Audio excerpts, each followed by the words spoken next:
Good afternoon. I'm calling this meeting of the House Finance and Policy Committee to order. And before we begin our business, I would like to read just some table setting with our Sergeant's office and for the folks in attendance about how we plan to conduct our business this session in all our committees. Welcome to the Minnesota House of Representatives. We appreciate your interest and participation in the legislative process. And to ensure everyone can view, hear, and understand today's proceedings, we ask for your cooperation in maintaining decorum and civility through this hearing. For the safety, security, and comfort of all attendees, please note the following guidelines. I, the committee chair, maintain control of these proceedings and establish the following expectations. Signs and placards are not permitted in the hearing room. Verbal outbursts, shouting, or disruptive behavior will not be tolerated. Applause or other audible demonstrations are not allowed. For safety reasons, standing or sitting in walkways and aisles or standing or obstructing at your chair is prohibited. If you require any accommodations, please speak with our sergeant staff. Those are folks identified with their gold ties. Troopers and House security personnel are present to ensure everyone's safety. Those providing testimony will be given specific time limits. If you received an entrance ticket, please retain it as it may be required for re-entry. And failure to comply with these guidelines may result in the removal from the hearing room. Our goal is to conduct these proceedings efficiently while ensuring everyone has the opportunity to observe and participate appropriately. That's pretty much how we've conducted things here in the Housing Committee, and I do really love to see this full committee hearing and democracy in action here today in our first hearing. And I would note that we have a quorum present. And the first thing I'd like to do before we really get into new business would recognize that we have a new member in our Housing Committee, and it's Representative Shelley Buck. And I wonder if Representative Buck would just want to introduce herself to the committee. Hello, my relatives. I greet you with a good heart and handshake. My name's Shelley Buck. I am representative for 47A, which is South Maplewood and Woodbury. I am filling the seat that Amanda Hemmingson-Yeager held. So, Padama Yayepi, thank you for having me. We're glad to have you aboard. Next order of business, I'll move to approval of the minutes way back on Wednesday, April 9th, 2025. I'm quite certain every member of this committee knows that every detail by heart that occurred, but would anyone care to make the motion to approve the minutes? So moved, Mr. Chair. Co-Chair Igo moves the minutes. Any discussion? All those in favor say aye. Aye. Opposed? The minutes are approved. Members, we have 3 bills on the committee hearing today, and we have lots of folks signed up to testify. And so would remind folks that are testifying, we are going to have to stick to a pretty strict 2-minute limit for testimony. If you hear a buzz go off, a little ding, that will be my CA, Benji Brinks, giving a little warning to finish that kind of last sentence or thought. That way we can make sure that we hear from folks and get through these 3 bills today on the agenda. And the first bill we have is House File number 3403, with Vice Chair Representative Kozlowski being the author. Representative Kozlowski, I understand the plan is to have a vote on this bill and to refer it to the Committee on Ways and Means. Would you like to make that motion and move your bill? Yes, thank you, Chair Howard. I do move to move House File 3403 and be referred to Ways and Means. It's properly before the committee. And Vice Chair Kozlowski, I understand you have the A1 amendment. Could you briefly describe the A1 amendment that gets the bill in the shape you desire? Yes, thank you, Chairs Igo and Howard. The A1 author's amendment for this bill is just incorporating some technical language and implementation changes that were recommended by the Department of Revenue, allowing for a small portion of the funds to be used by the counties and tribes for administrative costs. It also clarifies slightly the timing mechanisms and then reporting structures for spent and unspent funds. And so with that, I move the A1 amendment. Is there any discussion to the A1? If not, all those in favor of the A1 say aye. Aye. Opposed? The A1 is adopted. Vice Chair Kozlowski, to your bill as amended. Great. Thank you, Chair Howard, Chair Igo, and members. Welcome back to the first session of our Housing Committee. I really want to bring us back and bring us home to the work that we've already been doing together, stripped away from talking points and headlines and party labels as we've done very successfully here over our tenure together. But we already know what we're facing in Minnesota, and that is a housing crisis. HF 3403 builds on our committee's work with matching solutions to the scale of the problems that Minnesotans are facing. We know the 2025 State of Housing report shows nearly half of all Minnesota renters are cost burdened, especially at the lowest income ranges. Evictions are up 50% over pre-pandemic averages. Last year, more than 25,000 evictions were filed alone, and we know that in January, the number one call to the Homeline statewide tenant landlord hotline was for rental assistance. That is families and workers on brink in every single one of our districts and counties in the state. At the same time, Minnesota has spent the last 12 weeks enduring a federal occupation, as we've referred it to as being under siege by Operation Metro Surge. That's really left our communities rocked with widespread economic and housing destabilization. That looks like families who are afraid to leave their homes, parents afraid to send their kids to schools, workers afraid to go to their jobs, and workplaces that are struggling with keeping up with foot traffic and reporting sales down 50 to 100% and shuttered. Landlords facing uncertainty when tenants disappear and are getting behind on their rent. And as paychecks disappear overnight, rent is still due. This is not abstract, it is economic disruption, and as we know, the first place it comes knocking is at our homes. Behind every statistic is a Minnesotan making impossible, grueling choices between groceries and rent, medicine and rent, children and rent, between safety and rent. A Minnesota housing analysis estimates that it would take roughly $350 million annually to meet the already needs of emergency rental assistance statewide. And so what this bill, while it is not an entire solution, it is a really important, immediate stabilizing tool that we can enact now to prevent more dominoes from falling and help us stave off these evictions on the horizon. Looking around at this room, and as we'll hear from many testifiers, Minnesotans are already stepping up. They are taking a play out of the COVID-era playbooks and running Adopt a Rent. One group of educators I talked to raised over $200,000 supporting 86 families to make rent for February 1st. That is daunting in a system that's not working for the people who are having to go into debt, maxing out credit cards to front rent for their neighbors. We cannot GoFundMe our way out of this structural housing crisis. It can buy us time, but Minnesotans are telling us loud and clear that it's time for the state to step up into this crisis, and it is exactly what we do. We've done it time and time again in bipartisan fashion when natural disasters hit, pandemics strike, or an economic disaster brings a downturn like a massive mine layoff. We step up. This is a cost-effective, urgent action that we can take to really make sure that we're not having multiplying harmful impacts onto our community members. So what this bill does is it directs $50 million to counties and tribal nations through the Department of Revenue. We move resources quickly, locally, and responsibly, as I mentioned, to make sure that more dominoes don't fall. So out of the $50 million, $44 million will go directly to the counties, and $6 million of that would be reserved for the tribal nations. Again, distributed by the Department of Revenue using our already existing and supported in bipartisan fashion local homeless prevention aid formula. These dollars in rental assistance would be administered by programs using their own staff through local housing or community development agencies or by contracting with trusted FHPAP providers in all 87 counties. It is geared towards targeting folks at 200% below the federal poverty level who are homeless or experiencing and imminently at risk of homelessness. I'll note that unlike other forms of assistance, such as SNAP or general assistance, these funds would not be paid directly to recipients, but would go directly to landlords who are really struggling as well. Again, this is a targeted response, not new bureaucracy. These are tools that we already have for responsible ways and time-limited actions to stave off evictions. So I'll just say this, we know an ounce of prevention is worth a pound of cure, that emergency assistance is an investment in stabilization.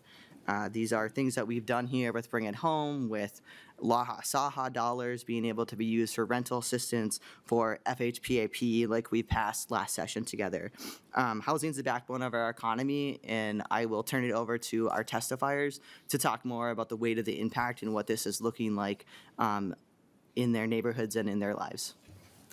Thank you, Representative. First up, we have Stephanie L. Lewis, Associate Vice President, Advocacy and Community Impact with Greater Twin Cities United Way. And on deck, we have Commissioner Annie Harala.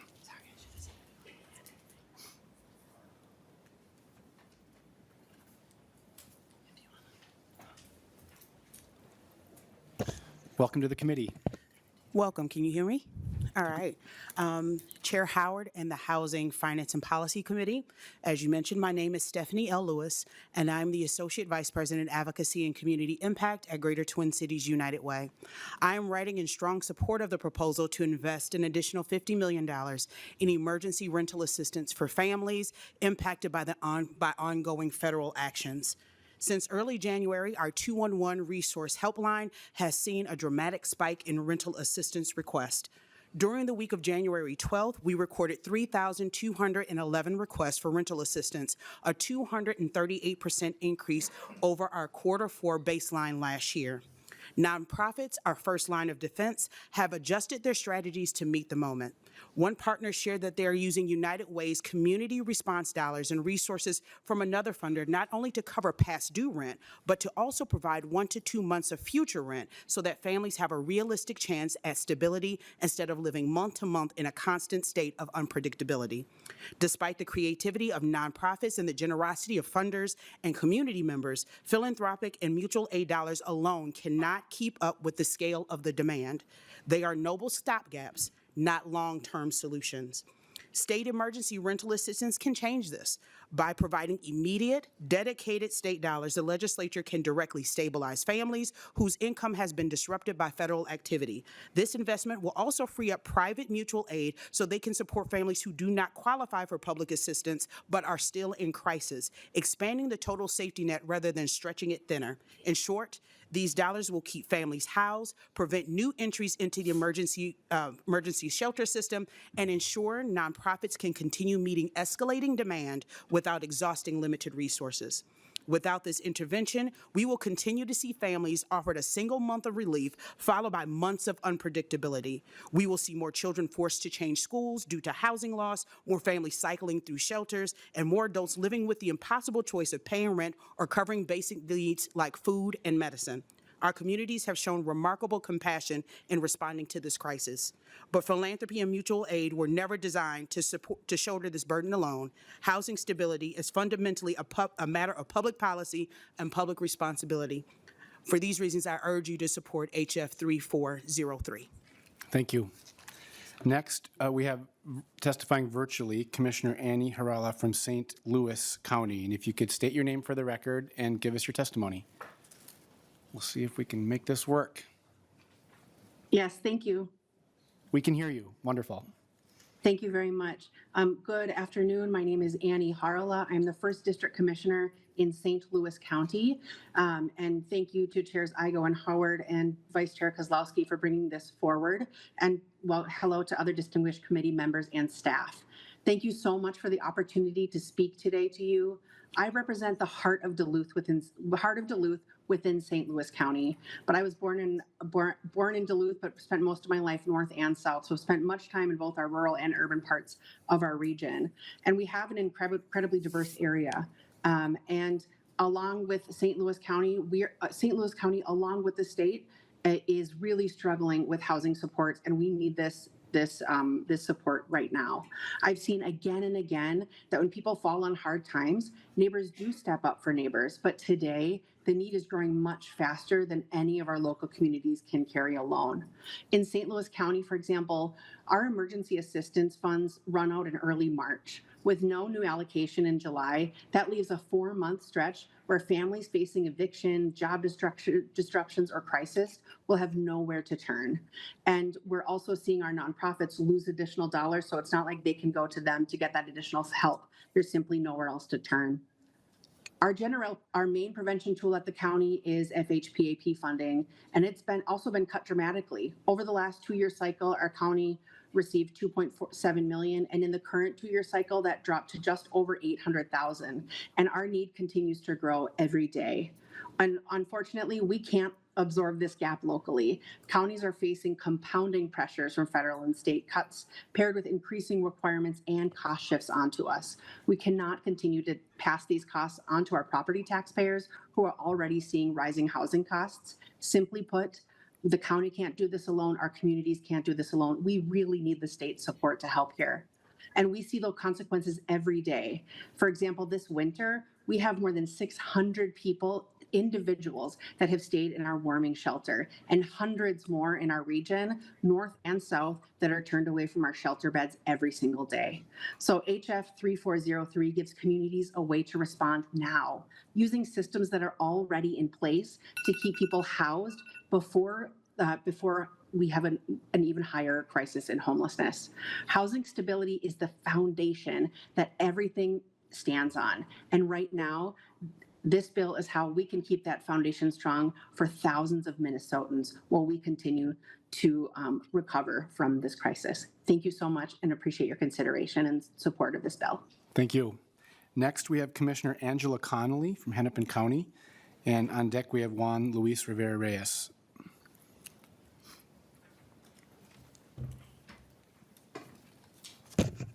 Commissioner, welcome. If you could state your name and give us your testimony. Thank you.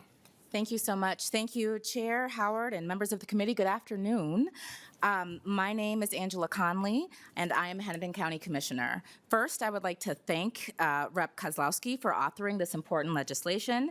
Hennepin County supports HF 3403 that would provide critical funding to counties and tribal governments to provide timely rent assistance to residents facing eviction. Hennepin County is committed to preventing evictions for residents, all residents, in an equitable and efficient manner. In our community and statewide, frankly, the vast majority of evictions are due to non-payment of rent, stemming often from temporary interruption of household income, the household's budget. With that in mind, one of our most effective avenues for preventing evictions is emergency rental assistance. Through Hennepin's coordinated emergency rent system, Rent Help Hennepin, we have prevented more than 9,000 evictions already, and that's since 2023.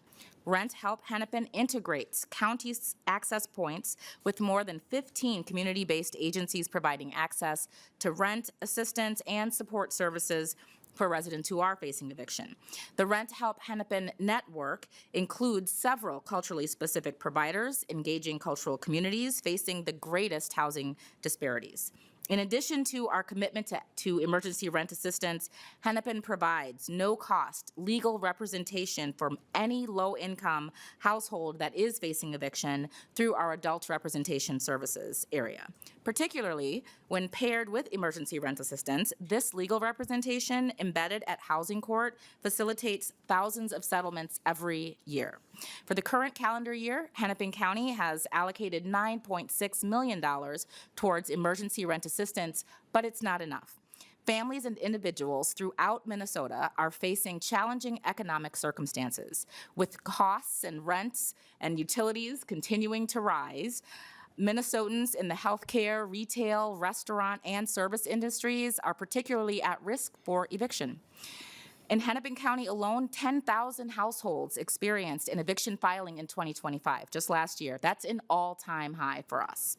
Further, these pre-existing economic conditions have worsened over the past month with the heightened presence of federal immigration authorities, and it's reasonable to assume that our eviction crisis will worsen across the state in the coming weeks and months. We know for certain that the most effective and timely avenue for keeping residents housed during these challenges is to deploy emergency rent assistance at a scale that is adequate to the need. I look forward to you all supporting this bill today. Thank you so much. Thank you. Next, Juan Luis Rivera Reyes, a member of Equity in Place.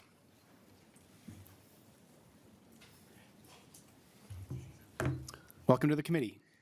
Hello, members of the House Housing Finance Policy Committee. My name is Juan Luis Rivera Reyes. I'm a coalition organizer with the Alliance for Metropolitan Stability and a member of the Equity in Place Coalition. We are advocating for the immediate passage of House File 3404 or 3403, establishing a one-time emergency rental assistance aid for counties and tribal governments to keep families in their homes, help us prevent the tsunami of evictions of the most vulnerable residents who will be left with no place to go. I personally have been involved with local efforts to coordinate assistance for our impacted neighbors. The need for rental, food, and utility assistance are astronomical and only continue to compound on one another. This is a need that cannot be met solely by community fundraising efforts or even by the state's philanthropic institutions. We need our state government to step up and address the current needs. Without adequate emergency rental assistance, we will see our hardworking neighbors, dedicated individuals, and families face the realities of being evicted due to them losing out on millions of dollars of wages and business revenues through these last few months. This is not only a housing issue, it is an economic and psychological attack on our immigrant BIPOC communities. The proposed establishment of a one-time emergency rental assistance aid for counties and tribal governments would allow our neighbors who are not connected or whose systems could not continue to sustain the ability to shelter in place and to prevent until this occupation ends, and to prevent the violence, family separation, displacement, increased homelessness that we're seeing on our streets today. Please allow us to continue to maintain the stability for all Minnesota residents. I urge you to act and to protect Minnesota renters today. Thank you. Thank you. Next, testifying virtually is Kaylee Nicole, a resident from Carlton County. Thank you, Chairs Howard, Igo, and members of the committee. My name is Kaylee Spencer. I'm a Carlton County resident, the executive director of a nonprofit child care center, and I'm here in support of HF 3403.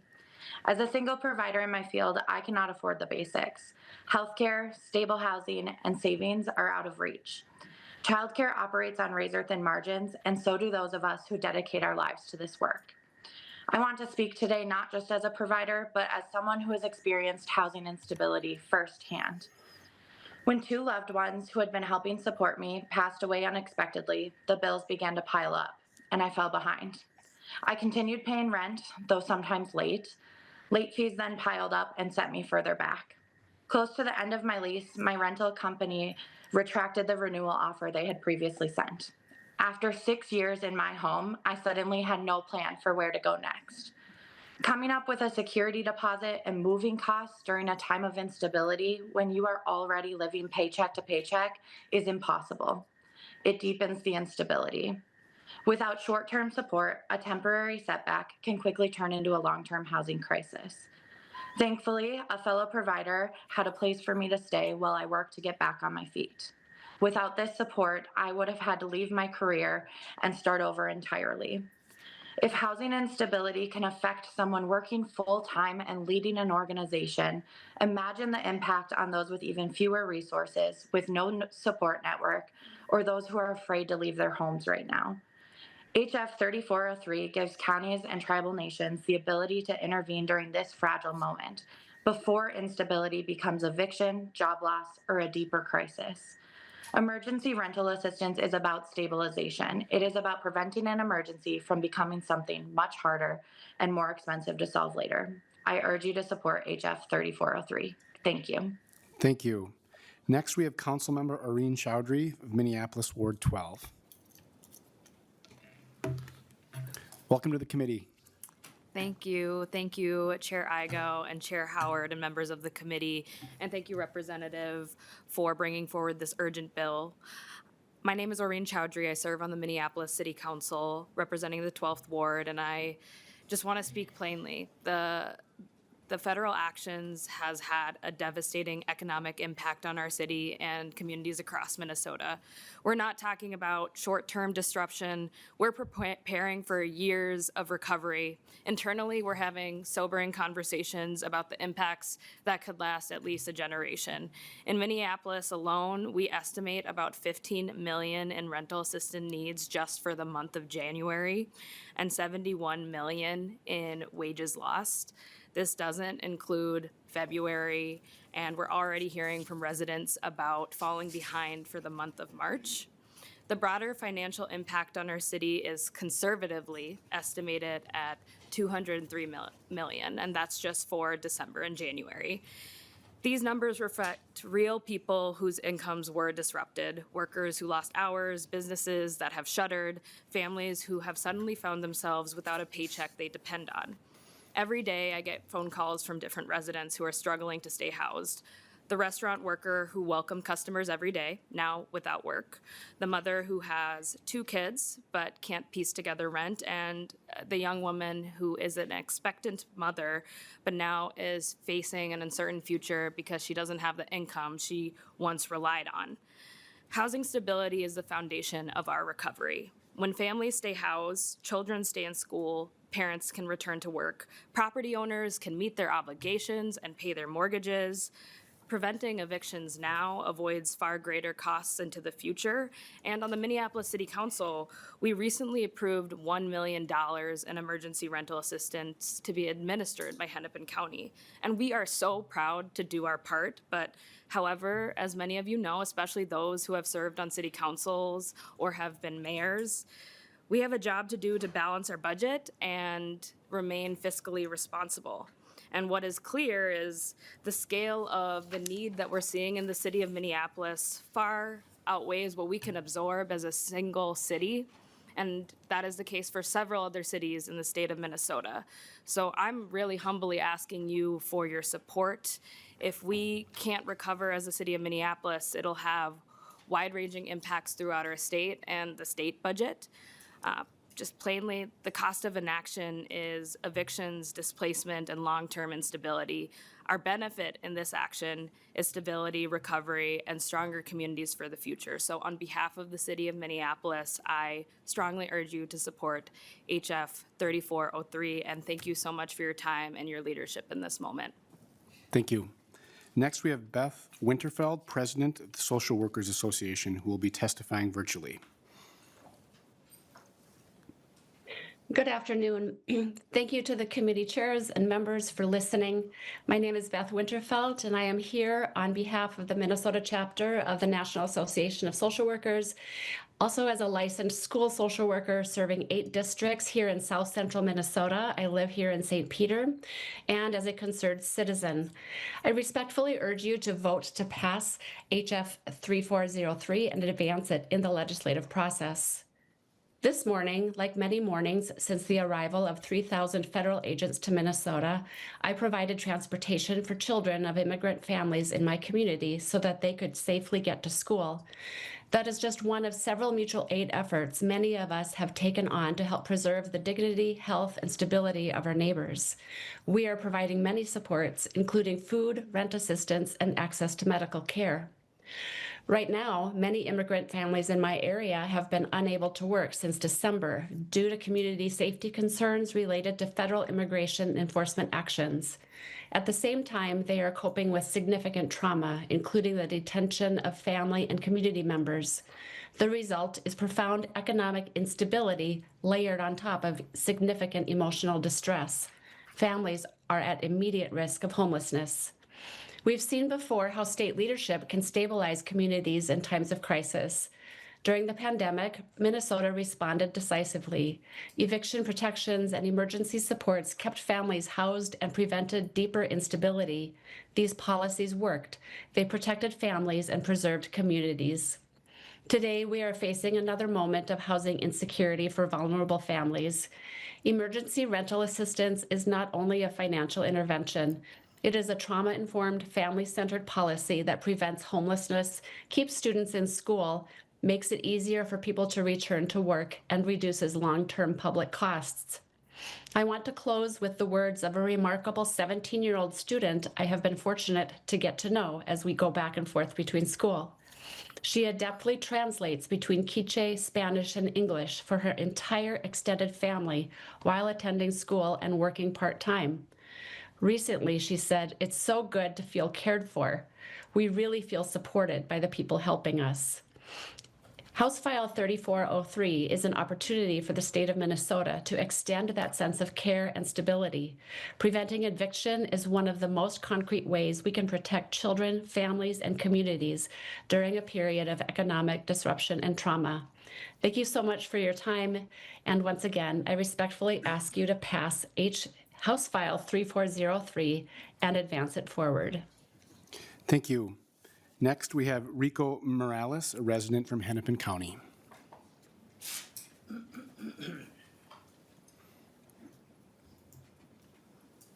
Welcome to the committee. Hola, buenas tardes. Good afternoon, everyone. Hello, Chair of this committee. My name is Rico Morales, and I live at 23rd Street and Elliott Avenue in Minneapolis, in the heart of the Beast neighborhood called Phillips, Ventura Village in Minneapolis. The need for emergency rental assistance is urgent. The time for emergency rental assistance is now, not 6 months from now, not 18 months from now. Right now is the time to do a good thing. With your help and your support for emergency rental assistance, this will be a vote to support families, to support the immigrant neighbors and friends that we have here in our neighborhood. Anyone who may apply for this help can be eligible for this assistance. The struggle we have here in Minnesota is not unique, but there are very intense during these times of uncertainty and insecurity for our neighbors and our families who are choosing to stay home inside to stay away from predators, away from kidnappers, away from abductions that interrupt their daily lives. The need for emergency rental assistance is extremely dire. We are asking you for your financial support, for your political support, showing up. Please show up and support this vote for House File 3403 to be on the right side of history. These are supports that families need in order to maintain this economy, in order to maintain the neighborhoods, in order to maintain this great, beautiful, wonderful city and state that I was born and raised in all my life. And I've never had to carry a birth certificate. I've never had to carry my ID like I do now. I am a hunted person. I am hunted on a regular basis by the federal government because of my skin color and because of my status. And I thank you for letting me be here to testify and to give you my experience, to give you my wisdom, and to share with you this victory that a vote for House File 3403 will help bolster the support that we need for families in this community. I appreciate your time here as well. Thank you. Thank you so much. Last, we have Jordan May, Executive Director of the Red Lake Homeless Shelter, testifying virtually. Good afternoon, House Housing Finance and Policy Committee members. I'm Jordan May, the Executive Director of the Red Lake Homeless Shelter. I'm a band member of the Red Lake Nation. Red Lake is a founding member of the Minnesota Tribal Collaborative, a unique collaboration of 10 Minnesota tribes working together to prevent and end homelessness on and off the reservation. I'm here today in support of House File 3403, a bill for emergency rental assistance. Red Lake, along with other tribal nations, have experienced the economic downturn of having ICE in Minnesota for the past couple of months. Our Native American relatives, despite being Native American, have been stopped by ICE and have been intimidated to not go out shopping, to work, or to school. Tribes have been issued hundreds of tribal IDs in hopes of keeping our community members safe, and even that hasn't made a difference. The trauma of ICE has made homelessness more dire for our community, and this has been especially true for Native Americans living off the reservation in the Twin Cities. Red Lake has a supportive housing project on Red Lake and Franklin and Minneapolis. This project provides over 100 units of affordable housing with on-site services. But this housing has been in the middle of the ICE Operation Metro Surge, and the tenants have felt the impact. This new trauma comes just as we are recovering from COVID. In Minnesota, Native Americans are more than 30 times more likely to experience homelessness.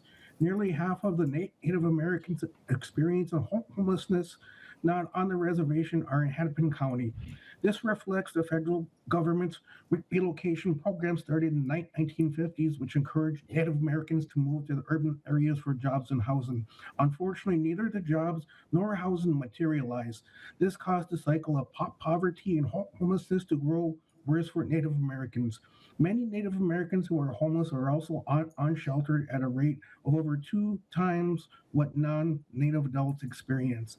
Unsheltered homelessness brings a whole nother level of trauma, including violence and sexual assault. The Minnesota Tribal Collaborative was formed to address these disparities as every tribe in Minnesota feels the effects and harm that homelessness causes to our communities. Tribes know best how to serve their people, and we take a long-term approach to our work, thinking ahead 7 generations. House File 3403 will direct $6 million to tribes for rental assistance to address and prevent homelessness over the next 6 months. Tribes in Minnesota are experienced and capable of using this type of funding. We will work quickly to help people keep their housing or to move someone from homelessness to housing. The staff of the Minnesota Tribal Collaborative will assist tribal staff in reporting and ensure that all the funding designated for the tribes is used as rental assistance. The tribes of Minnesota have been successfully utilizing FHPAP funding for over a decade and the local homeless prevention aid since 2023. So I would just like to end in endorsing our support for House File 3403 and look for your support as well. Thank you. Thank you. That is the list of folks that have signed up to testify. We'll move on to discussion to the bill, but first I wanted to ask if there's anybody in attendance that would like to testify. If so, come to the table. Not seeing anybody, so we can move to member discussion. Up first on the list, Representative Amani Hiltzley. Thank you so much, Chair, for the opportunity. First of all, thank you so much, Representative Lish, for bringing this up. It is important, especially me as an immigrant and policymaker. I have seen firsthand the impacts of ICE in our communities. It's not just the fear that it has created, it creates economic shockwaves, right? When income vanishes overnight, housing insecurities follows, and the entire communities feels the impact of that. This bill is not just a $50 million emergency rental assistance bill, it is an economic stabilization tool.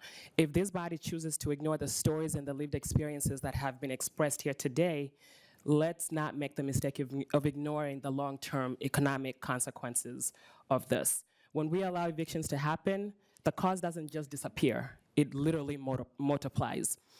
You know, counties will spend more on shelters, schools observe the instability, employers lose workers, healthcare systems shoulder the preventative crisis. So evictions is expensive for everyone. And right now, let's be honest, you know, we are seeing this ripple effect, not only here in the Twin Cities, but in rural Minnesota as well. I also want to thank the advocacy groups and the testifiers for coming out. You guys are the real MVPs in this case.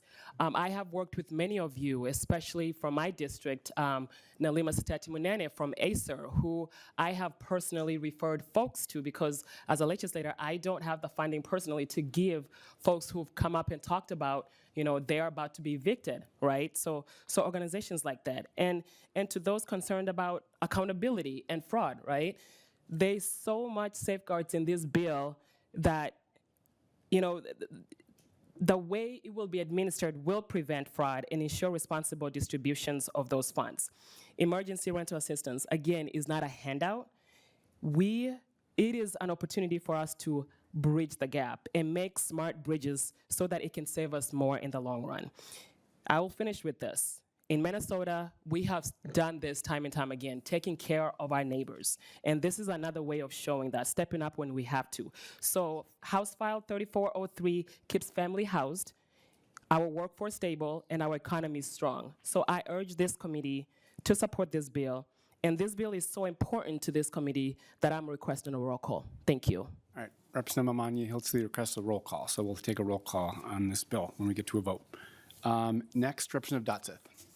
Thank you, Chair Howard. Representative Kozlowski, thank you for bringing this bill. I understand the intent and the heart behind this bill. The concern I have, I'll just start with saying I think we all have had friends, family, neighbors, and maybe some of ourselves have been homeless. However, with that said, we've just came off of an $18 billion surplus that disappeared during 2023. Now we're facing a structural deficit as we move forward. Now we're looking for an additional $50 million for this program. I'll roll back the good old days. We used to see where religious communities would step in and actually help in situations like this. So I'm looking to see if we can explore maybe some alternative options as we move forward.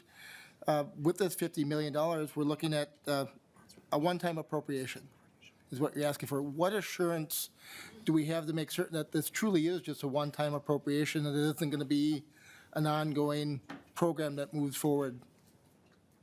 Representative Kozlowski. Thank you, Chair Howard and Vice Chair Dotseth. And I also forgot to mention that we've got great partner in justice and former Housing Committee member here in Rep. Agbaje to tap in as well.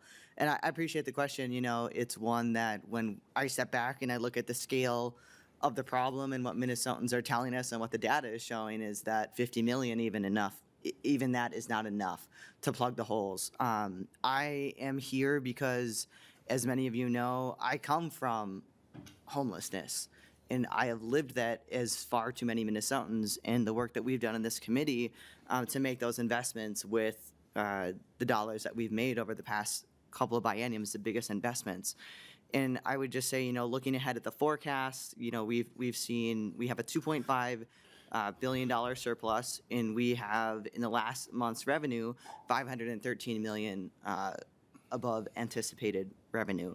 I think we need to be principled and disciplined, but that using this $50 million as an investment targeted one time out to trusted partners who do this day in and day out at the county level with our trusted nonprofits, with CAP agencies, and many others who know how to maximize and stretch the dollars.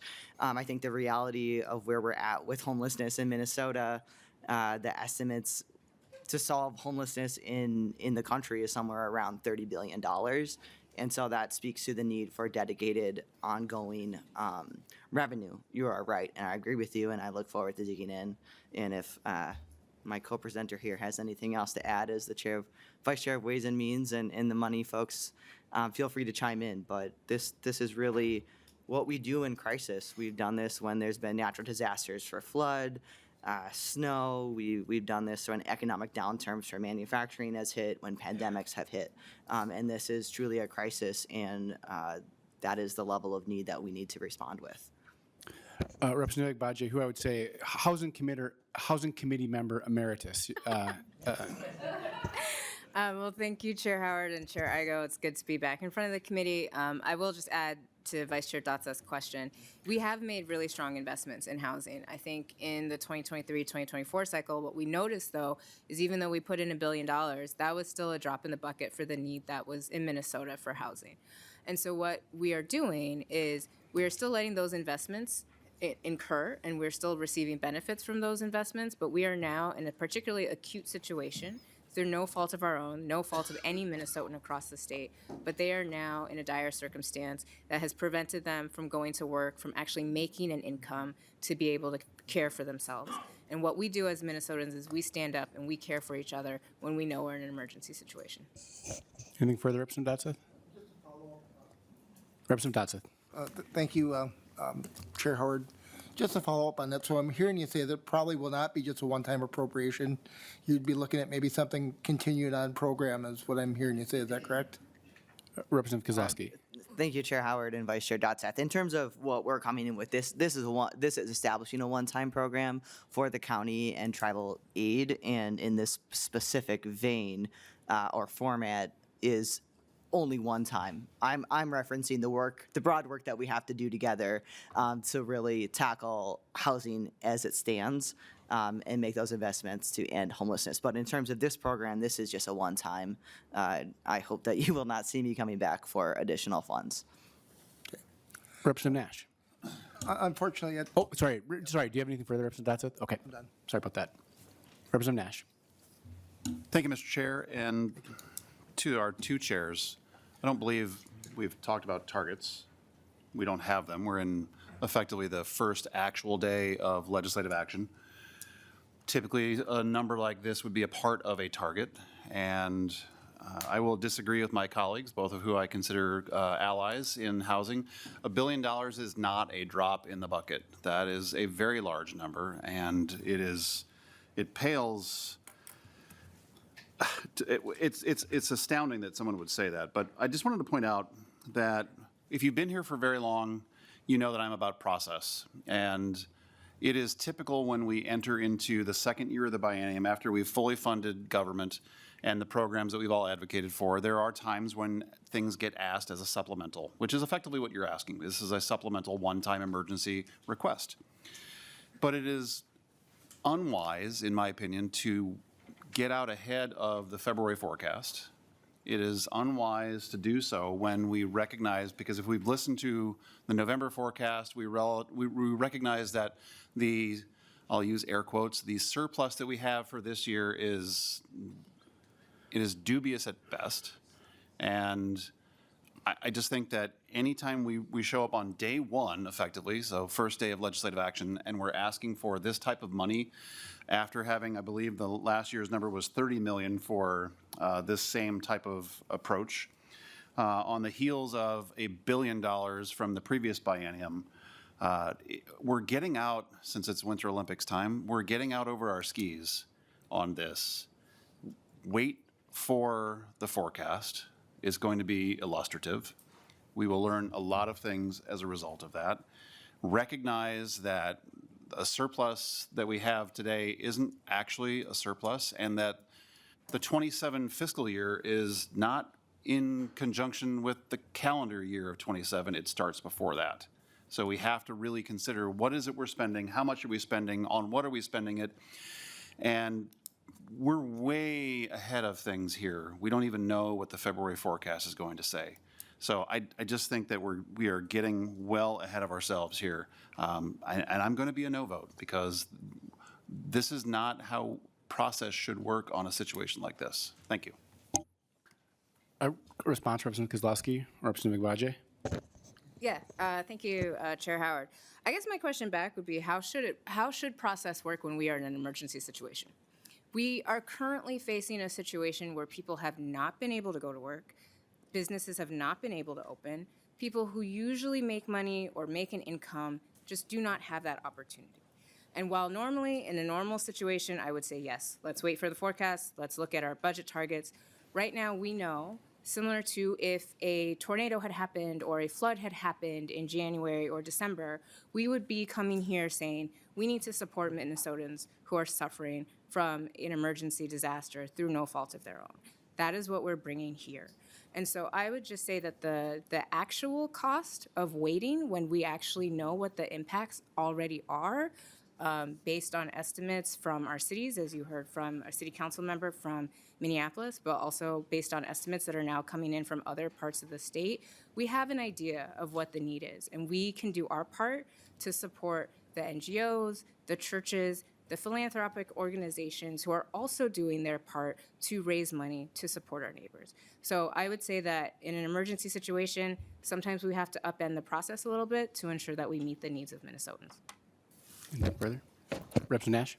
Well, thank you, Mr. Chair. And here's a point of disagreement that we'll have. I don't think that they have had an inability to go to work. And we'll differ on that particular point. But once again, the process is the process, irrespective of what we think.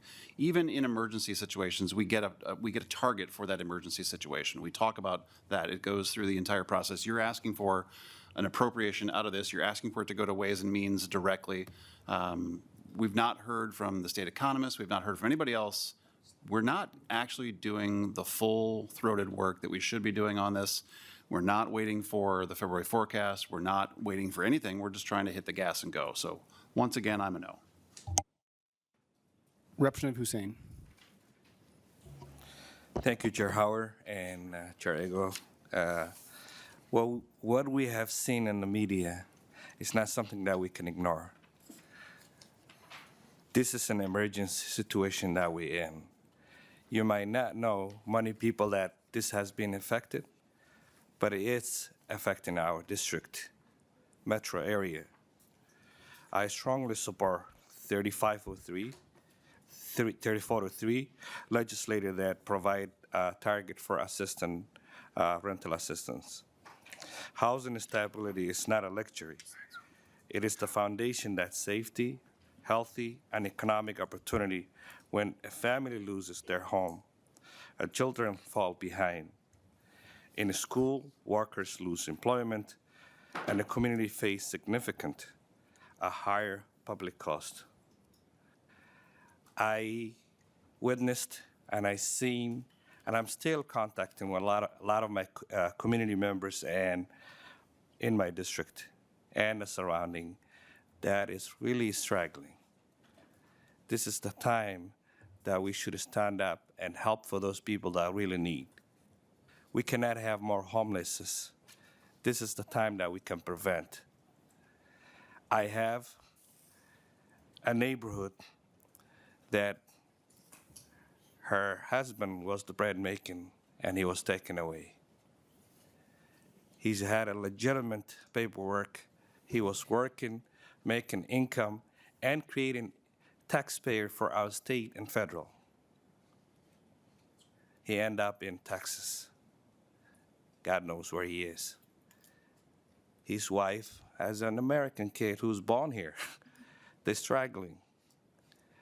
This is the time that we need to step up and try to do what's right. We came from COVID, and we all came together and saved life. We deliver foods. We take care of one another. We took care of those people that really needed medications. What happened in Minnesota?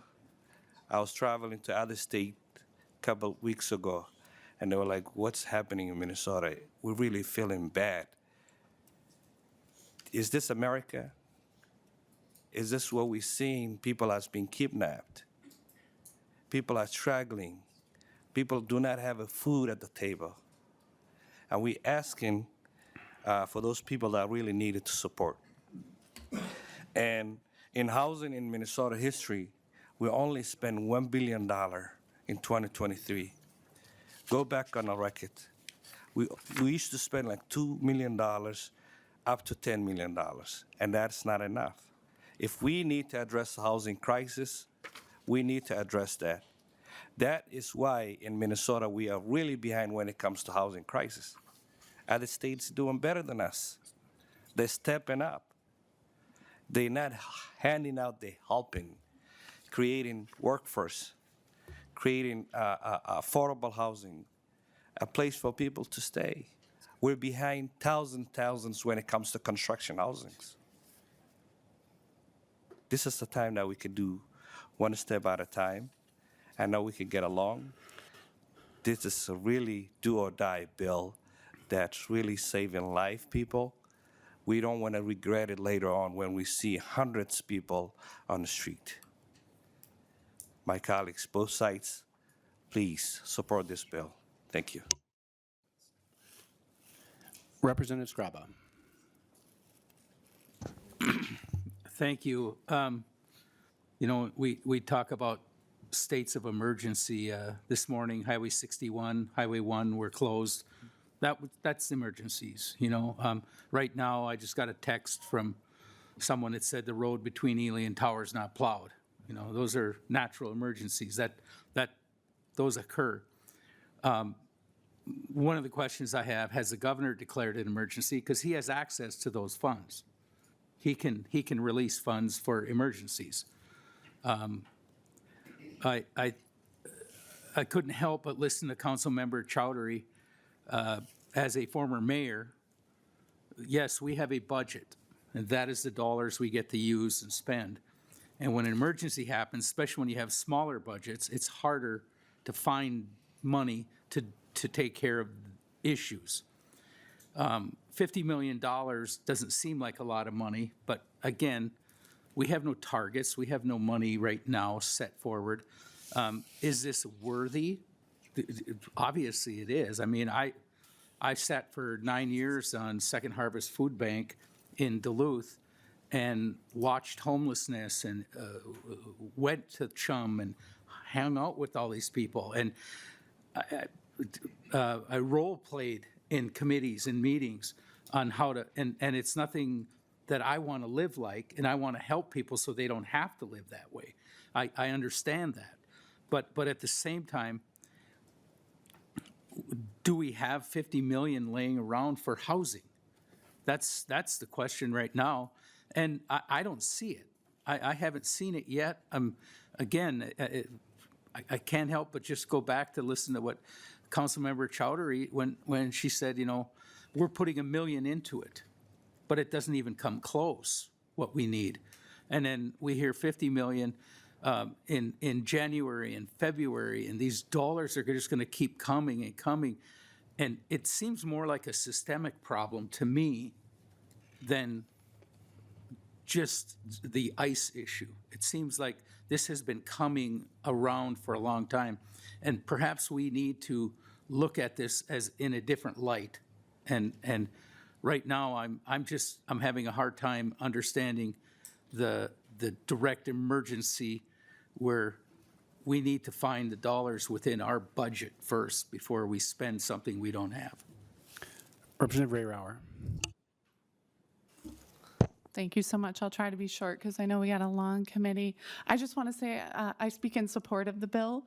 A couple of reasons. This money is going to go directly to landlords, so we're going to save them costs too, in addition to reducing public long-term costs. So it really is fiscally responsible. But in addition to that, I really need to take a minute to apologize to all of our testifiers for what you've experienced over the last month and a half, and that's going to continue for months to come. And I want to make a direct apology to Jordan May, Executive Director of Red Lake Homeless Shelter. If you can still hear me, there's nothing that makes it more clear that the federal government through ICE and CBP was racially profiling than the fact that they detain Native Americans and have had a presence on tribal lands. You as a people were here first. Thank you. That's all I have to say. Co-Chair Igo. Thank you, Mr. Chair, and thank you to Representative Kozlowski for the bill today. Thank you to everyone that came and testified, and thank you, members, for a spirited debate. Where I want to start is, I remember when I first started working on this committee with you, Representative Howard, you and I had great conversations on homelessness prevention aid, FHPAP. I learned a lot about it over the last year and how critically important it is and the good it does. There's no denying that.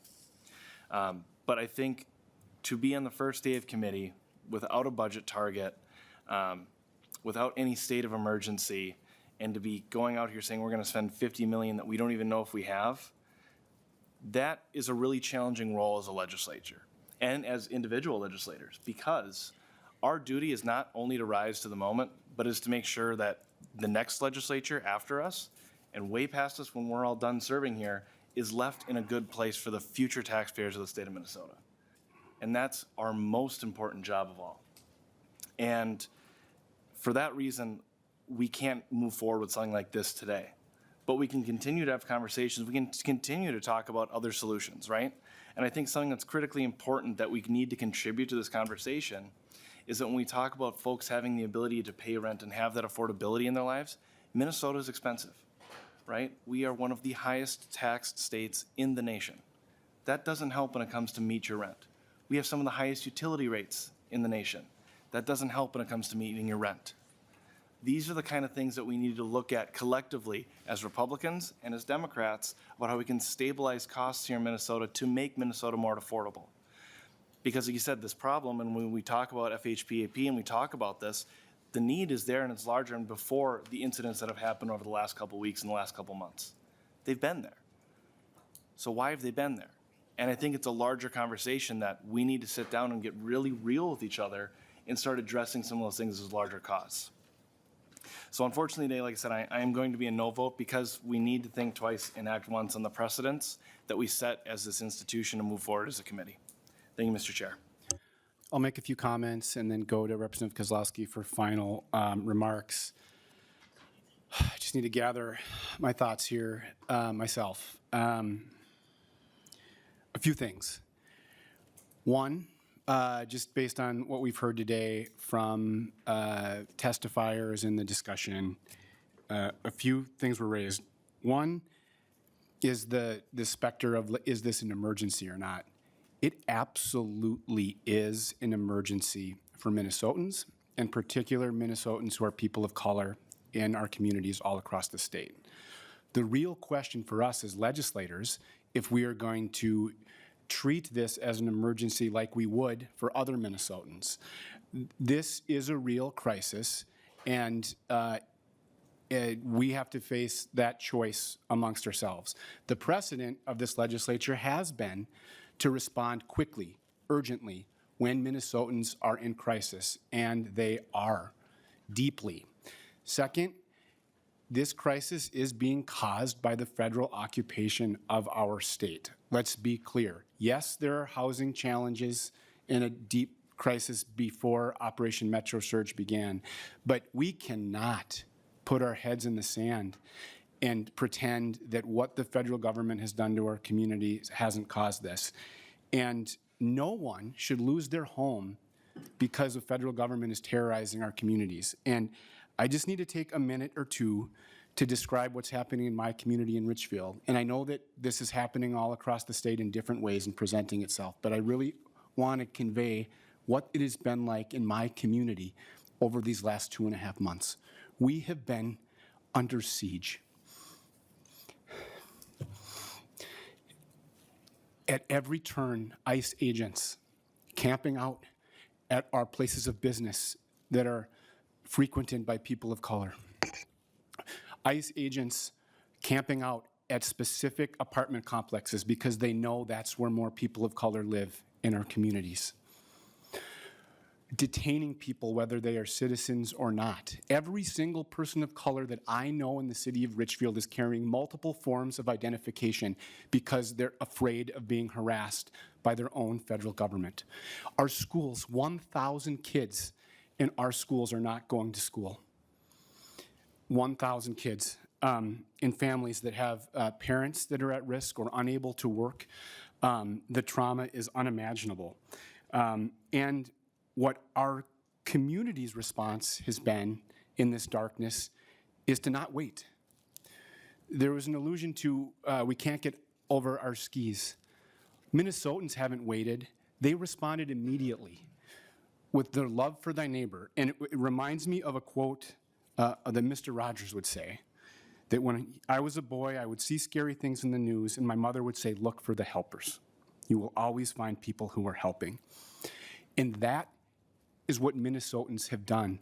In our community, almost in a matter of weeks, an amazing community response fund sprouted up, funding tens of thousands of dollars of rental assistance. But they made the choice to specifically target families with kids in Richfield schools because that's where they saw the need. And all of that dollars right now is just going to families in Richfield schools, and it's out. That's not enough. It's only scratching the surface. And so we need to take a lesson from Minnesotans who aren't waiting, who understand the humanity and the suffering that's happening in their communities, and they're taking action, and we can too. They have shown us the way. And we have a choice. We can choose action or inaction, to be helpers or to ignore suffering, to use our power or surrender it. And if we show just a fraction of the courage that Minnesotans have shown in these last 2 months, we can do important things this session. We need to help our communities heal and come back stronger. And this bill with emergency rental assistance is such a vital first step. And so I would encourage every member to vote like a good neighbor and vote yes. Representative Kozlowski. Thank you, Chair Howard. Members, regardless of where you stand on unlawful federal enforcement that has come crashing down in our state, the economic consequences of our already surging housing crisis is in every single one of our communities and beyond. I'm disappointed that we're here time and time again, and we hear from Minnesotans who are telling us that this is their reality, this is what they are facing, that these are the things that they need dire help with now, that they're already stepping into the gaps for our counties, landlords, small businesses, renters. But I want to center us on the fact that there were 2,200 evictions filed in January alone. That's statewide data from Minnesota courts. That's not me making it up. That's not from a tenant hotline. That is state court data filed. That is going to have massive impacts on Minnesotans. That's having massive impacts on our court workers themselves, on landlords, on small businesses everywhere.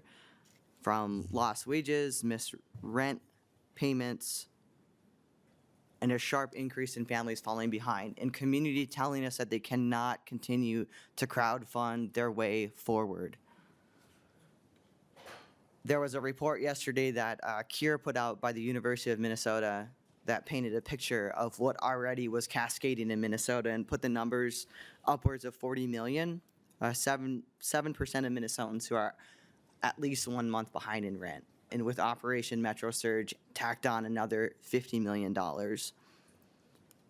So if and when federal agents ever do leave Minnesota, it doesn't matter because we'll still be here picking up the pieces of the destruction and trying to clean up the messes from the work that we've already been trying to do to end and prevent homelessness. And so I just have to say, I'm honestly at a loss for words when we hear from our counties talk about how they're already overprescribed on the rental assistance that we've pushed out, that by Q1, there are no funds left. In my county, they said there was something like 8 families that they could serve. And so we have a choice, as Chair Howard mentioned, that we have evictions are looming amidst this surge on top of a housing crisis, that nobody should lose their home because they're being terrorized by their own federal government. So, to the members here, as we're going to vote on this, I ask you, are you going to stand with hardworking people, healthcare workers, childcare workers, hospital workers, with educators, with unions, with families and their kids, in small businesses? Please vote yes. All right, thank you, members. I will renew the motion, renew Representative Kozlowski's motion that House File 3403 as amended be referred to the Committee on Ways and Means, and our CLA will take the roll. Co-Chair Howard? Aye. Howard votes aye. Co-Chair Igo? No. Igo votes no. Vice Co-Chair Kozlowski? Yes. Kozlowski votes aye. Vice Co-Chair Dotseth? No. Vice Co-Chair Dotseth votes no. Representative Buck? Yes. Buck votes aye. Representative Hussein? Aye. Hussein votes aye. Representative Johnson? No. Representative Johnson votes no. Representative Meckland? Meckland votes no. Representative Wamani Hiltsley? Aye. Representative Wamani Hiltsley votes aye. Representative Myers? Myers votes nay. Representative Nash? No. Nash votes nay. Representative Norris? Aye. Norris votes aye. Representative Rayrar? Aye. Rayrar votes aye. Representative Scraba? No. Scraba votes no. On a vote of 7 ayes and 7 nays, the motion does not prevail. And for members of the public, just from a process standpoint, even though the vote does not proceed today, there's still opportunities for this committee to bring this bill up again in the future. Bill 2 is Representative Sencer-Mura's bill, House 3410. And as Representative Sencer-Mura is coming up on really our first day of legislative action, she's already presenting 2 bills in 2 committees at the same time. So we are going to try to do the best we can to get Representative Sencer-Mura out here, but we might have to send her on her way when we get to member discussion. Thank you.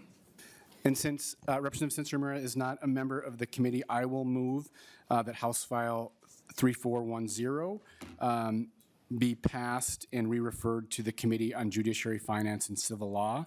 And I will also move your A1 amendment. Would you briefly describe it? Yes, thank you, Mr. Chair. So this amendment removes language about third parties that are not nonprofits to narrow the scope of this bill. It strikes the word government before assistance to make it clear that nonprofits can show a certificate of redemption from privately raised dollars, not just from government sources. Any questions to the author's amendment? All those in favor say aye. Aye. Opposed? The A1 is adopted. Representative Sencer, to your bill as amended. Thank you. Thank you, Mr. Chair and Housing Committee members.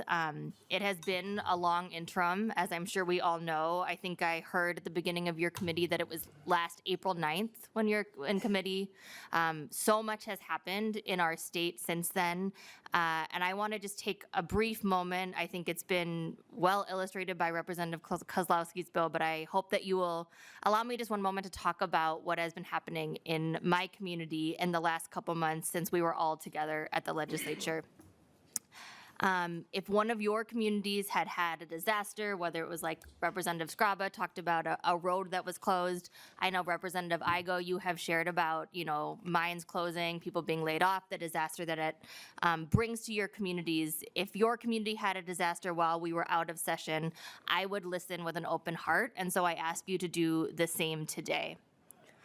So just to explain a little bit about what has been happening in my community in the last 2 months since ICE and the federal government began their invasion on our communities, shaking the foundation of our way of life. My family has been in the U.S. for over 100 years, and I do not leave home now without my passport. One day in January, in late January, I realized that my 4-year-old son had spent basically no time outside in the month of January.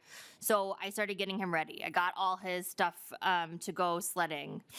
And then I looked at my phone and I heard that ICE was at our nearby park where we were going to go sledding. I watched the messages as they came in talking about deploying pepper spray on observers. So we decided to not go to the park that day.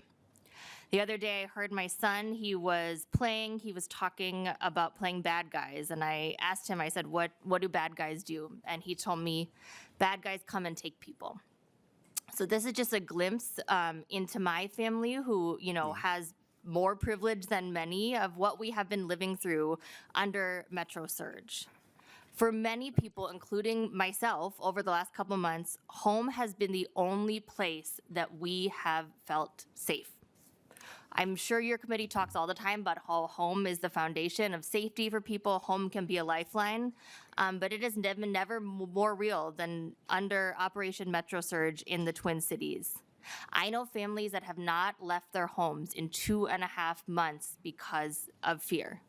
Young people not being able to go to school, people not being able to go to their jobs, people relying on strangers to sometimes bring them groceries and going days or weeks without food if they are not able to get in contact with someone.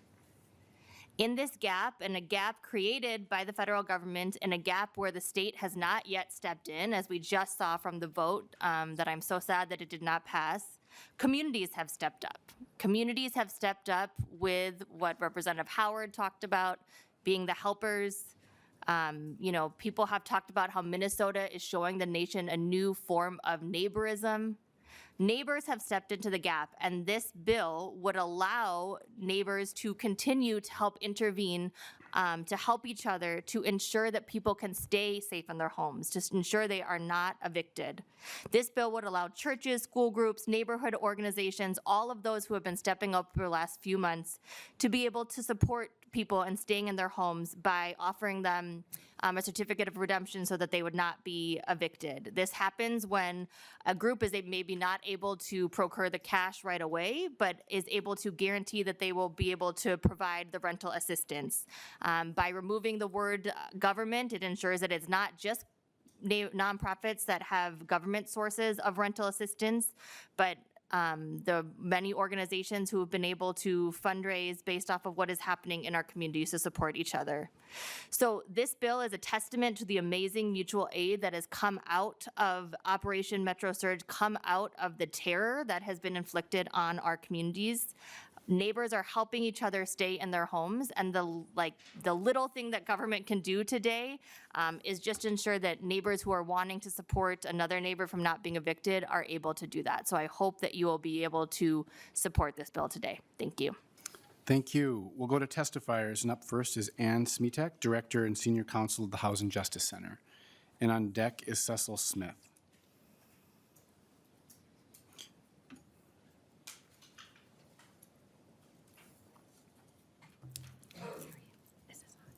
If you could state your name and give us your testimony. And I'll remind folks, we are going to be tight to get these two bills in, so if the extent you can keep your testimony to 2 minutes would be much appreciated. Thank you. Thank you, Chair Howard. And Chair Igo. My name is Ann Smetic. I'm a Director and Senior Counsel with the Housing Justice Center. The Housing Justice Center is a nonprofit public interest legal organization whose primary focus is to preserve and expand affordable housing and improve the housing system for all Minnesotans. At the outset, I want to thank this committee for taking up these important issues so early in session and for considering ways the legislature can act to preserve the stability of tenants and the overall housing ecosystem in Minnesota. The Housing Justice Center strongly supports House File 3410, which will expand the ability of tenants to redeem a tenancy with a non-governmental source of assistance. Right now, state statute allows tenants to redeem a tenancy with a written guarantee from either a government entity or a nonprofit organization that administers a government rental assistance program. That strong protection prevents renters from being evicted before emergency funds arrive. This bill would expand the protection to allow tenants to also redeem with a guarantee letter from a nonprofit entity that does not operate a government rental assistance program. That minor change would allow non-governmental funds to go farther and be used to keep tenants in their home. It would allow charitable giving from a variety of sources, including philanthropy, local organizations, and religious institutions like churches, to be used to allow tenants to redeem their tenancy. And respectfully, if this committee is not going to pass additional governmental rental assistance, I strongly recommend that you pass this bill to let the local dollars go farther. Thank you. Thank you. Next, we have Cecil Smith, President and CEO of Minnesota Multi-Housing Association. And next, after that will be Andrea Inoue, Program Director of Family Housing Fund. Mr. Smith, welcome. Thank you. Chair Howard, Chair Igo, and members of the committee. My name is Cecil Smith. I'm President and CEO of the Minnesota Multi-Housing Association. We represent 2,300 members who serve over 600,000 renters who make their home in more than 300,000 rental homes provided by our members.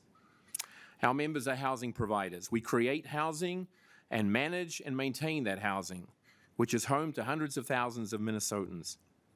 Our members have responded, as they have done in all the unprecedented times that we've lived through in the last 6 years, with professionalism and compassion. The record of the last 6 years speaks for itself. In fact, 2 hours ago, I got a text message. Thank you from the bottom of our hearts for your compassion and patience for your tenants who have been unable to work these past 8 weeks. We're a group of volunteers who have raised and paid over $1 million in rent, and we reach out to landlords to navigate payment. All have been so kind and willing to work with us. This is truly a partnership, and the landlords are the unsung heroes. We are firmly opposed to House File 3410 as amended, even as we appreciate the author's intent. There is significant and unbounded scope expansion with this language change, such as private assistance efforts that would seem to qualify. Remember, it's not cash or a check, it's just a letter of guarantee. There are no standards for program reliability. Will they actually pay? Do they have the money? Or timelines for fund disbursement. When will they pay? Our experience with counties withdrawing letters of guarantee has informed us that there are no remedies after a case is dismissed. The proposed language is silent in this circumstance. Again, we're opposed to the bill. Thank you for listening. Up next, we have Andrea Inoue, and on deck we have Nalima Satiti Munani. Welcome to the committee. Hello, good afternoon, Chairs Howard and Igo and members of the Housing, Finance, and Policy Committee. My name is Andrea Inoue, and I'm the Program Director at the Family Housing Fund. Our mission is to transform the housing system to be equitable, collaborative, and resilient so that all Minnesotans have access to quality, stable, affordable housing of their choice. We believe that it takes all of us working together to build a strong system that supports access to decent, affordable homes for everyone. It is in the spirit of that belief that I'm pleased to be here before you to speak in support of this body's efforts to address the needs of Minnesota residents facing housing instability due to the impacts of Operation Metro Surge, and specifically in support of House File 3410. The Family Housing Fund has been deeply engaged in work to prevent evictions and strengthen the safety net for emergency rental assistance since 2018. A core tenet of our work has been to create a system where the assistance moves at the speed of the emergency without compromising the checks and balances needed. In recent months, neighborhood groups, teacher-parent associations, faith communities, community businesses, family foundations, and so many more have stepped up to support their neighbors in need. Due to the diffuse nature of this type of community sport, it is difficult to quantify their exact financial impact, but it's safe to say that it's in the millions of dollars. House File 3410 would serve to open the door for mutual aid and government partners to work in tandem to support housing stability for as many Minnesota residents as possible. Guarantee letters have been a critical element in speeding up the assistance process while maintaining strong financial controls and oversight. Acceptance of a guarantee letter can easily speed up the financial assistance process by a week, helping to avoid the costs and trauma of eviction court. Expanding the definition of who can provide a guaranteed letter is the kind of thoughtful and strategic policy change this moment calls for. In our crisis response, the Family Housing Fund has been working to support mutual aid efforts as they work to grow and evolve, in one case through a fiscal sponsorship, strengthening the capacity of community-based nonprofits on the front lines, providing $450,000 in grants for this work, and helping government partners to both act now and consider policies and funding levels for the long run.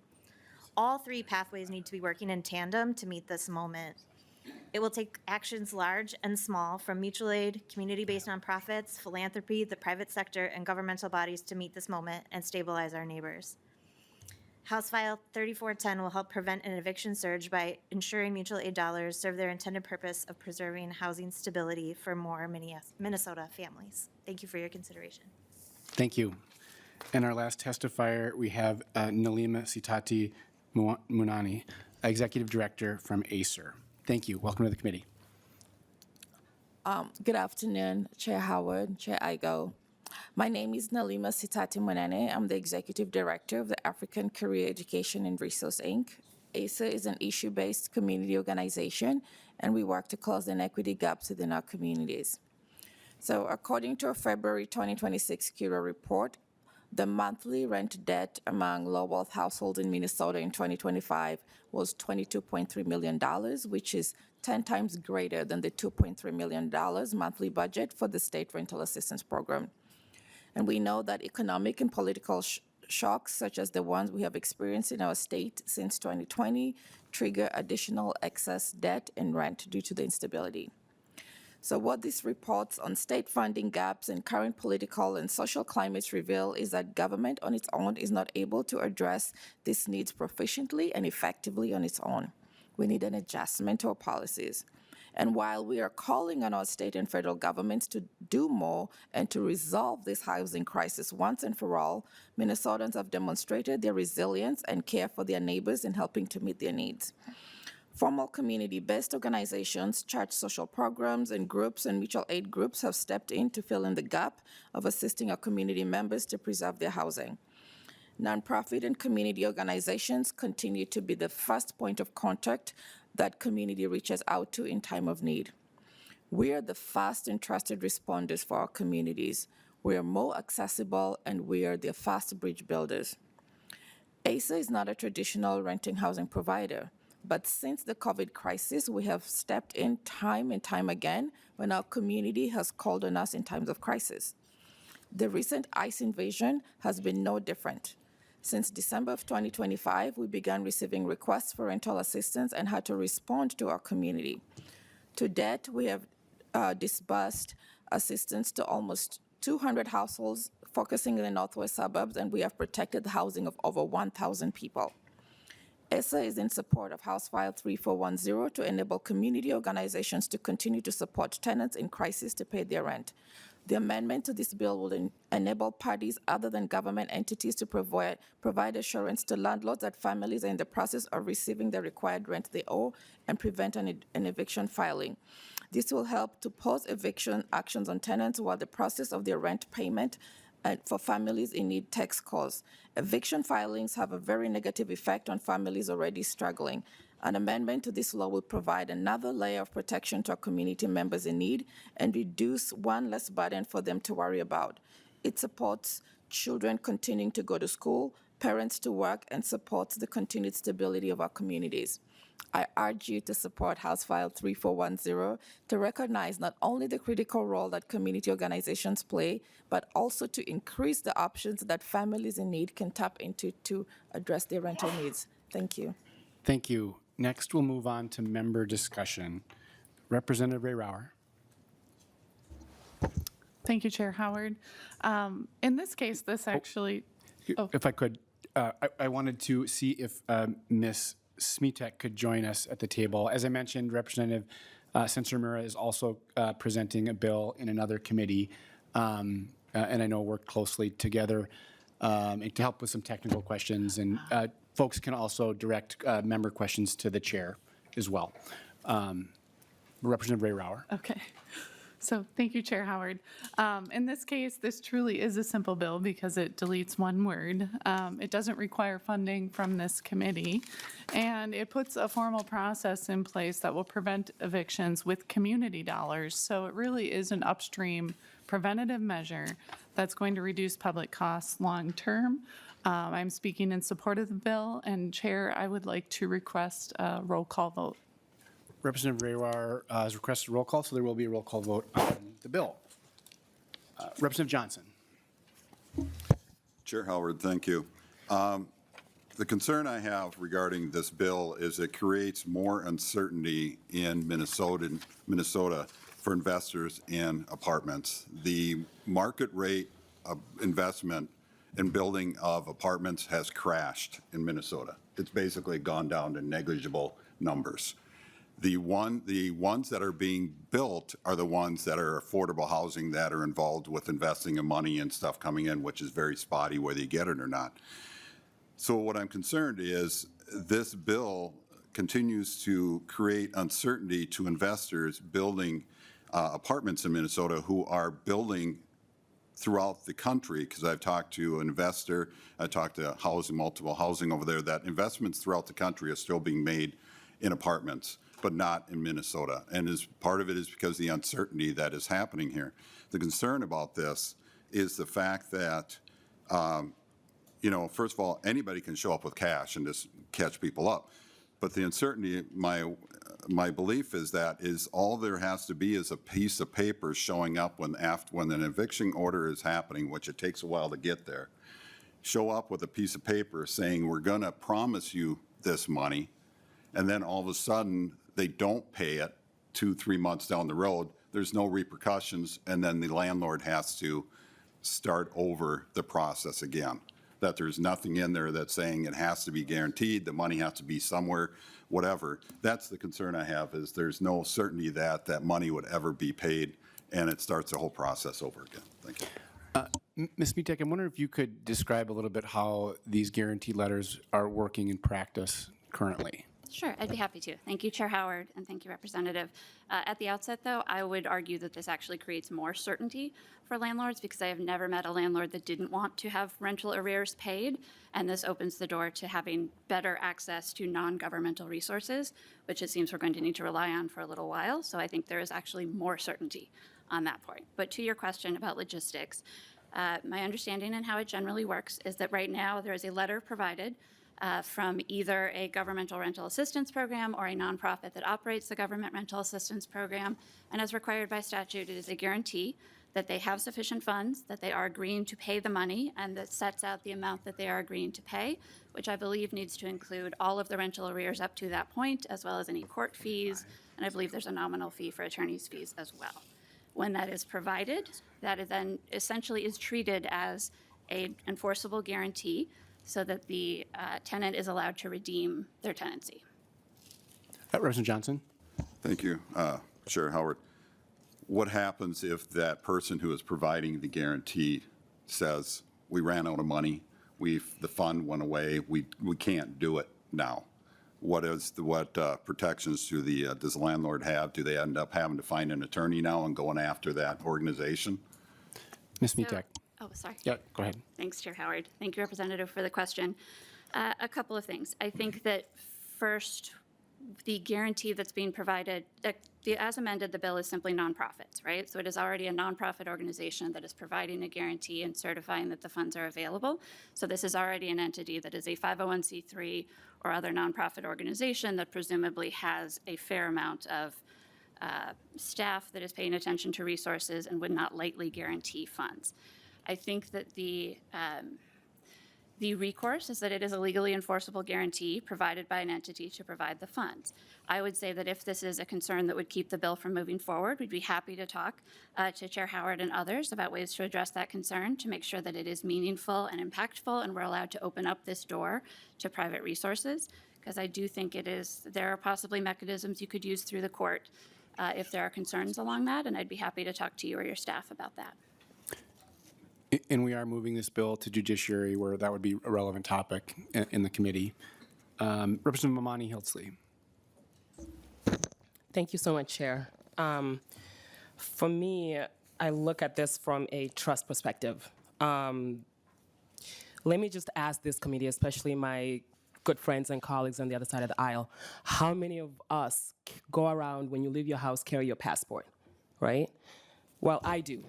I have to carry my passport everywhere I go. And that's because I don't trust this government, exactly, right, to do the right thing. I have to carry it because if I sit here and tell this government that, hey, I'm a US citizen, that I will not be trusted and something might happen, right? So for me, coming back to this bill, my community is rooted in trust. But unfortunately, there is no trust in local government, in these government agencies that are currently established in this bill, right? So the expansion to the nonprofit organizations is key to making sure that folks who don't have trust in these systems already, that have shown time and time again that we don't care about you, allows these individuals to go to those bodies, nonprofit organizations that have created a track record in their communities and trusted partners to get this support. So for me, this is why I'm really appreciative of this bill. It makes it inclusive. It makes it possible for many of us, especially folks who are coming from my community, to be able to get the support that they need. Thank you, Chair. Representative Kozlowski. Thank you, Chair Howard. I just wanted to chime in. Obviously, what I'm going to say is support, but on the premise that this is a good bill and we should just already have this be law, that a landlord can be made whole by any means necessary, and that renters can have the assurance that they're going to be able to stay in their homes with the backing of multiple different types of financial supports. But I want to put a fine point on it that what we just told Minnesotans in the previous bill that I brought forward that would help one part of this, which is the financial backing to stay in your home, we told you you're on your own. And so this is what Minnesotans are doing on their own. Scraping together pennies, scraping together as many dollars as they can to stay in their house, to keep their neighbors afloat for another month. And so this is the bare minimum, the least that we can do right now as a state, is to pass this bill forward and move it along so that we can get the help in any means necessary. Co-Chair Igo. Thank you, Mr. Chair, and I would thank the bill author, but I'll thank the committee for kind of bringing this together. This is a really interesting proposal, this bill, and I wouldn't say I'm necessarily opposed to it, but I have a lot of the same questions that I think we kind of heard from testimony. I know we're striking one word, but that one word is the word government.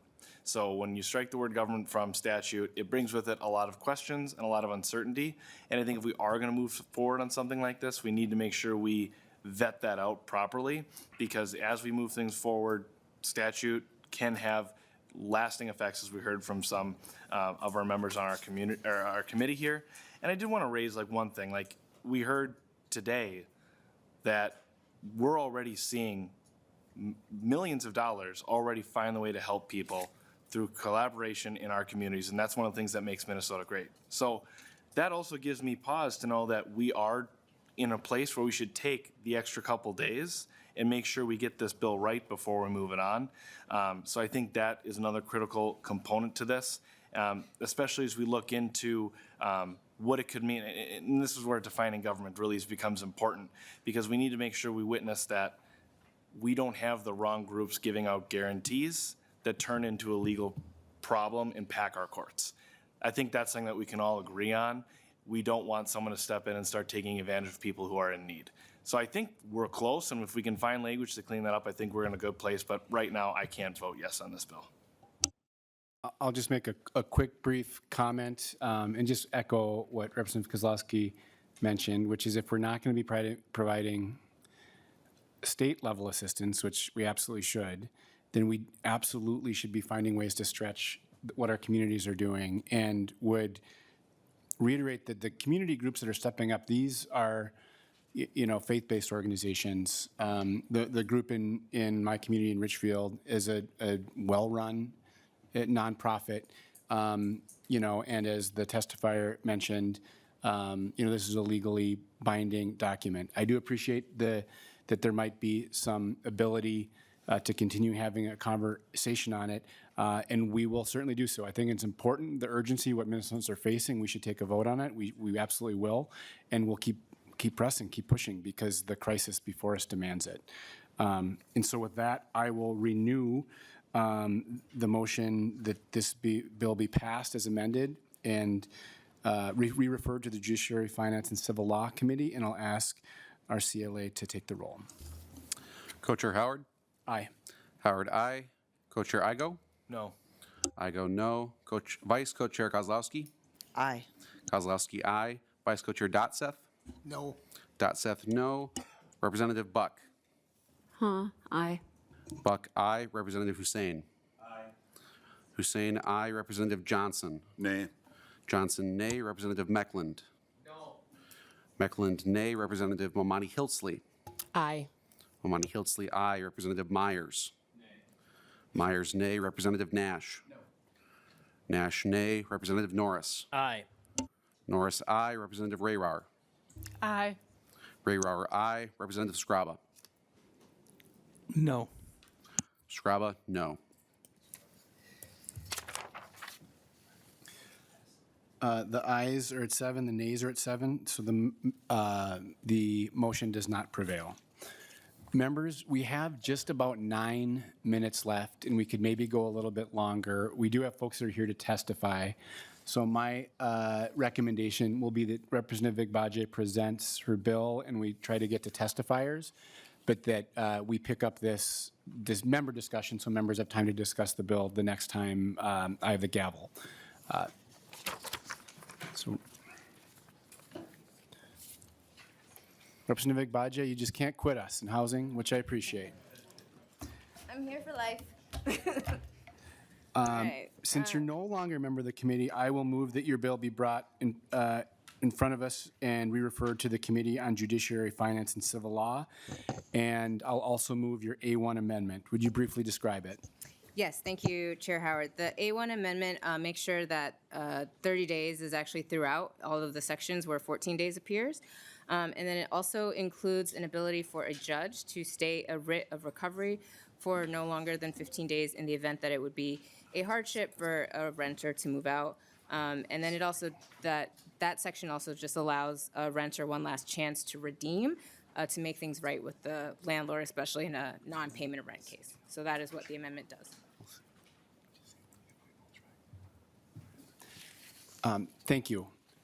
Is there any discussion on the author's amendment? Not all those in favor say aye. Aye. Opposed? The A1 is adopted and the bill is in the shape the author desires. Representative Agbaje, to your bill as amended. Thank you, Chair Howard. Thank you, Chair Igo and committee members. I'll try to move through this as quickly as I can. House File 3424 expands the eviction notice across the state to 30 days from its current 14-day notice standard. The main reason for this is that we continue to see that people need time to find and receive support for rental assistance. As you know, as we've heard from many members and testifiers today, this need is particularly acute after the ICE incursion, where we saw a number of workers from the metro area to small towns lose hours at work or not go to work at all for fear of detention by federal agents. Without those breadwinners, families need the ability to find all available resources to help with non-payment of rent. This bill also acknowledges the reality that we're in now and the fact that rental assistance funds actually take time to be received by that person. In my own community, we've raised funds to help families connected to North High School, and while we've had people step up, the need continues to outpace what we're able to raise. And communities also will not necessarily be fast enough to provide that rental assistance within the 14 days that we currently have. And so that additional time can ensure that renters and the communities or organizations that they rely on can get those funds on time. 30-day notice provides the tenants the opportunity to find that in a more reasonable time frame. And of course, the final benefit goes to the landlord's bottom line. So this helps make landlords whole, this helps keeps our community stabilized, and it helps prevent eviction in many, many cases. And so with that, I'll turn to the testifiers that we have and then do questions at another date. Thank you, Representative. First testifier, we have Michael Bartos, janitor, SEIU 26.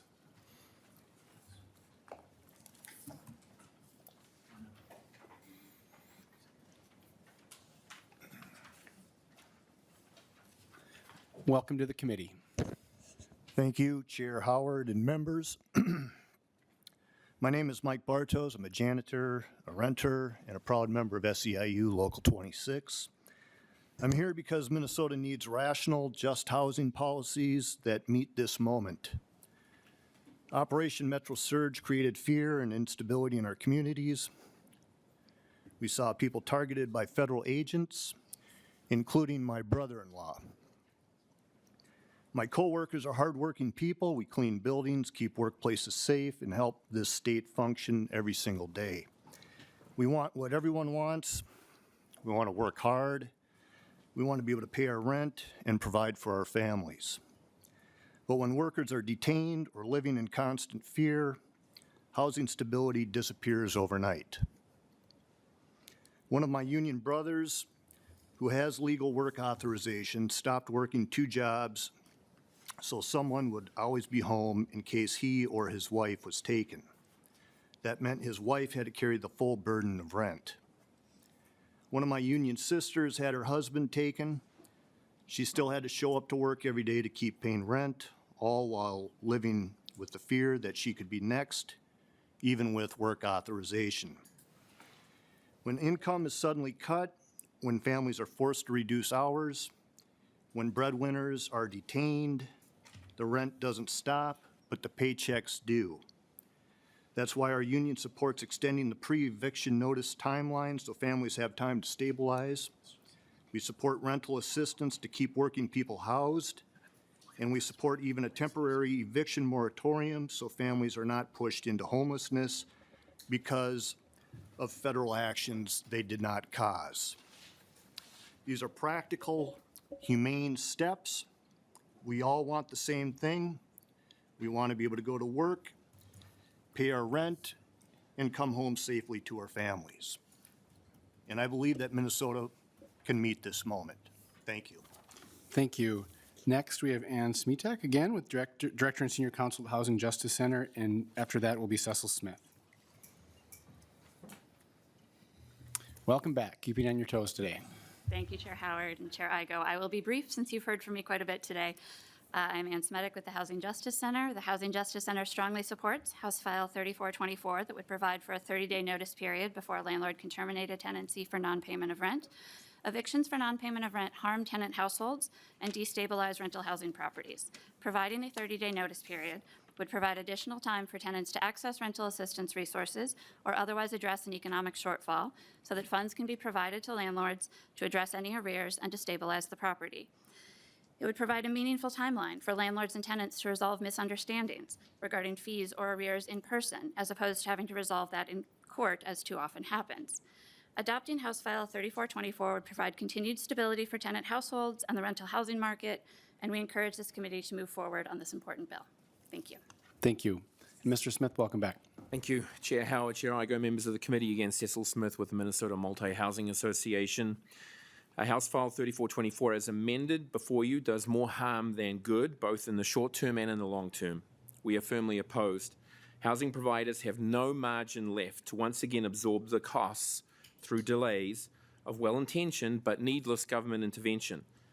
We have existing resources and protections in place to help renters who are in financial distress. I urge you to focus your efforts on making the process more efficient for renters and housing providers rather than extending timelines. Thank you.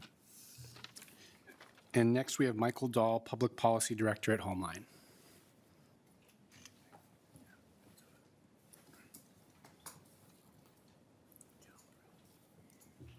Welcome to the committee. Thank you.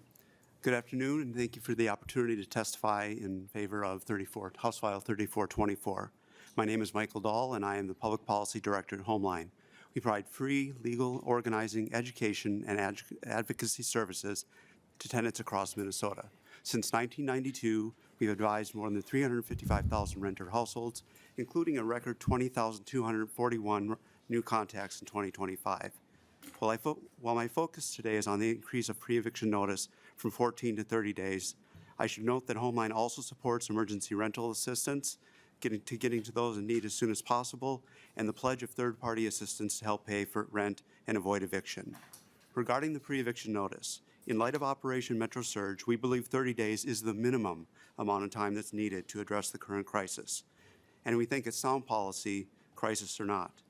First, 30-day pre-eviction notices are already in place for many renters. Brooklyn Center, Minneapolis, St. Louis Park, and soon St. Paul will have adopted or be adopting this policy. Second, there have been no legal challenges to these local provisions. Third, additional time provides critical cushion. 30 days provides tenants the opportunity to receive tax refunds, seek help from family or friends, access emergency assistance, or, we hope, secure emergency rental assistance. That time can mean the difference between displacement and stability, while ensuring landlords ultimately receive the rent owed. Regarding the current crisis, our goal is to keep households stably housed.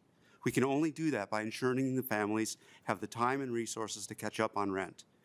Many remained in their homes because they feared leaving due to federal detention. The legislature can provide both the time and financial resources to deal with this crisis. Homeline urges you to pass low barrier and emergency rental assistance as soon as possible so renters can pay what they owe.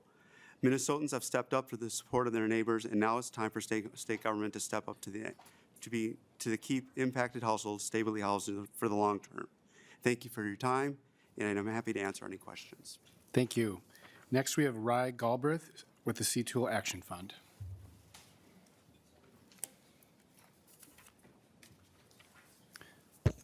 Welcome to the committee. Thank you. Good afternoon, members of the committee. My name is Rye Galbraith, and up until very recently, I worked in a prominent, award-winning restaurant in downtown Minneapolis. It is one that many would think is doing well, but that is not the case. No one in our industry is doing well, and we are going to be in recovery mode for quite some time. I was laid off from my restaurant last week explicitly due to the economic toll of Operation Metro Surge. Even before my layoff, around half of my shifts have been canceled due to lack of customers for the previous several weeks. We have had days where we closed early because there were not enough customers to remain open. Our industry is one that is equipped to handle economic downturns, particularly in this month. But the harm caused by Operation Metro Surge is something else entirely. Most of us are struggling to make ends meet, and this is particularly the case when it comes to rental assistance. The point I want to drive home is that this federal occupation has been an untenable economic stressor on all workers, regardless of our immigration status. Thousands of us are unable to work, and thousands more of us are facing eviction, and despite the ways that we are able to assist one another via mutual aid, there is simply not enough resources to support everyone in our community. Having experienced housing insecurity in my own life, I am very aware that you cannot heal nor recover from these crises when struggling to meet your most basic needs. We need immediate policy action in order to avoid an eviction crisis in the coming months. The bills being brought forward today are a strong step towards a just recovery from this unjust occupation, a recovery that would center vulnerable community members who are shouldering an outsized share of this long-term damage. Emergency rental assistance is, as quickly as possible, is critically important. It is going to take time for people to be able to access any assistance, regardless of its source. So I urge all of you to support the bill extending the eviction notification timeline to 30 days. We are less than 2 weeks away from March 1st, when rent is due and another wave of people will face eviction. You can help ensure that people stay in their homes as we all navigate the healing from this collective trauma. I'd like to thank the bill authors for bringing this forward, and I call upon the members of this committee to support this life-saving action today. Thank you for your testimony. Thank you. That concludes our member testimony, and so what we'll plan to hear this bill in committee next Wednesday when we have the gavel. The last thing I'll say is one feature of the last 2 months is that no matter what ICE is thrown at Minnesotans, they just keep coming back in support of their neighbors. And despite the outcome of these votes today, so too will House Democrats as we fight to stand with Minnesotans and our neighbors. And with that, we're adjourned.